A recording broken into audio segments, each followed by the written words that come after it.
किसी ने बड़े कमाल की बात कही है कि कर्मों का परिणाम हमें वैसे ही ढूंढ लेता है जैसे कि एक बछड़ा खो जाने पर सैकड़ों गायों में अपनी मां को ढूंढ लेता है।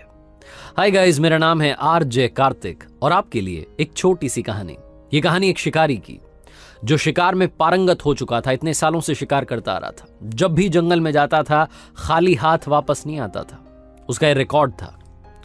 इतना कमाल का शिकारी था कि मतलब बस सरसराहट कहीं सुन ले, जानवर की सरसराहट की आवाज आ जाए, पत्तियों की आवाज आ जाए, उसे समझ में आता था जानवर वहां है। बिना निशाना साधे तीर चलाता और जानवर को ढेर कर देता था। उसे लगा कि उम्र हो चली तो अपने बच्चे को भी वो ट्रेनिंग देने लगा। उसे भी अच्छा शिकारी बनाना चाहता था। बच्चे को जंगल में ले जाता, उसे टिप्स देता, बताता कि ऐसे करना है वैसे करना है। छोटा बच्चा अपने पापा से बड़ा इंप्रेस हुआ। मां को आकर के बताता कि पापा तो आवाज सुनकर के तीर चला देते हैं, इतने कमाल के शिकारी हैं। एक दिन ये शिकारी अपने बच्चे को घर पर ही छोड़ करके अकेला निकल गया जंगल में शिकार के लिए। उस दिन हल्की हल्की बारिश हुई थी, सुहाना मौसम था, प्राकृतिक सौंदर्य।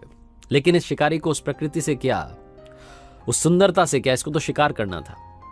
इसने जंगल में देखा हिरनी का एक छोटा बच्चा, बड़ा सुंदर बच्चा, कोई भी देख ले तो मंत्रमुग्ध हो जाए। लेकिन यह शिकारी मंत्रमुग्ध होने वालों में से नहीं था। इसने तीर चलाया और उस छोटे बच्चे को ढेर कर दिया।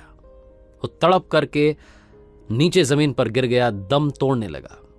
तभी कुछ सेकंड्स में उसकी मां दौड़ करके आई, हिरनी, और वो अपने बच्चे के घाव को चाटने लगी। उसे मालूम था कि शिकारी दूर खड़ा है, लेकिन उसे शिकारी का डर नहीं था। वो अपने बच्चे की जान बचाना चाहती थी। शिकारी ने देखा कि एक और शिकार करने का मौका है, एक वक्त पर दो शिकार करने का मौका है। शिकारी खुश हुआ, उसने एक और तीर चलाया और वो मां जो अपने बच्चे को बचाने की कोशिश में लगी थी उसे भी मार दिया। अचानक से शिकारी को एक और आवाज सुनाई दी। एक झाड़ी में सरसराहट की आवाज हो रही थी। उसे लगा एक और हिरण है। उसे लगा दो शिकार क्यों, आज तो 3 शिकार लेकर के जाऊंगा। आदत थी, ज्यादा ध्यान नहीं दिया, तीर चला दिया। तीर जाकर के लग भी गया निशाने पर।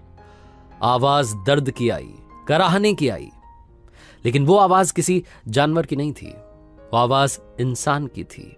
शिकारी दौड़ करके उस दिशा में गया और जाकर के देखता है कि वहां उसका अपना बच्चा जमीन पर मरा हुआ पड़ा था। वो छोटा बच्चा जो अपने पापा को खोजते खोजते जंगल में आ गया था। शिकारी ने जो कला उसको आती थी, उसी कला की वजह से उस छोटे बच्चे की, अपने ही बच्चे की जान ले ली थी। शिकारी सन्न रह गया और अचानक से उसे एक आवाज सुनाई दी। आवाज ये कह रही थी कि मालूम चला क्या होता है जब अपने आप की आंखों के सामने दम तोड़ देते हैं। थोड़ी देर पहले उसी शिकारी ने हिरण के बच्चे को मारने के बाद उसकी मां को भी मार दिया था और अब उसकी आंखों के सामने उसका अपना बच्चा दम तोड़ चुका था।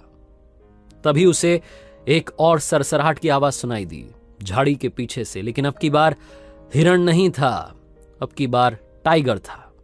उसने आकर के सीधा अटैक किया शिकारी पर और शिकारी को भी मार दिया। कहानी छोटी सी है लेकिन हमें सिखाती है कि कर्मों का परिणाम, जो हमारे कर्म है, बचपन से हम सुनते आए हैं, अच्छा करेंगे अच्छा मिलेगा, बुरा करेंगे बुरा मिलेगा। ये जो कर्मों के परिणाम हैं हमें वैसे ही ढूंढ लेते हैं जैसे कि एक बछड़ा जब खो जाता है तो सैकड़ों गायों में अपनी मां को ढूंढ लेता है। याद रखिएगा इस छोटे से फलसफे को, जो जिंदगी में बड़ा काम आएगा। इसीलिए अक्सर आपसे कहता हूं, ऊपर वाले के आशीर्वाद के साथ, अपनी सच्ची मेहनत के साथ और अपनी फैमिली के प्यार के साथ कर दिखाओ कुछ ऐसा कि दुनिया करना चाहे आपके जैसा। याद रखिए, हर सोमवार सुबह 9:30 बजे फेसबुक, इंस्टाग्राम, यूट्यूब पर देखिए मेरे साथ एक नई कहानी।